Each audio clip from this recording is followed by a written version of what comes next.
Treba ťa.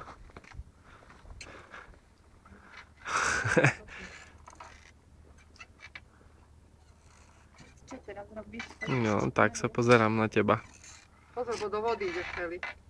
Mám ťa zastaviť? Počkaj, to ja ťa zastavím. Už. Musíš sa ísť povedať. Joj. No, už len s tebou. Poď sa povedať.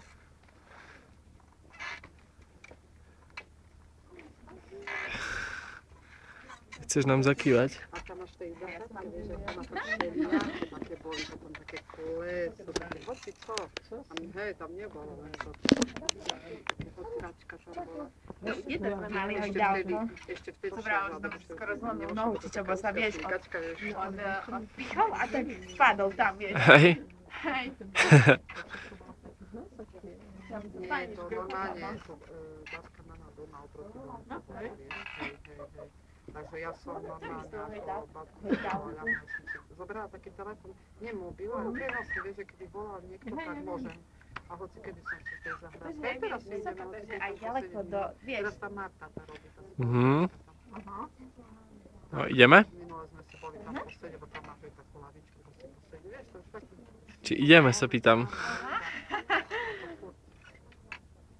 Tam máš... Tam sadni si na dreva dozadu. Hej, vidím, ale... No, poď, Juli, bo aj deti sa chcú hambať. No a čo, poď.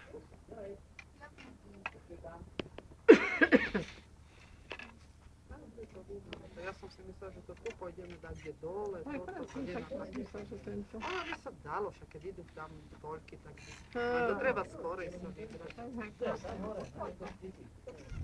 No, Veronika vedela, že prečo nám dala zrazu po 7, lebo tá zvonická chata to tiež bolo, nie? Ďaleko. No a toto je také miernejšie.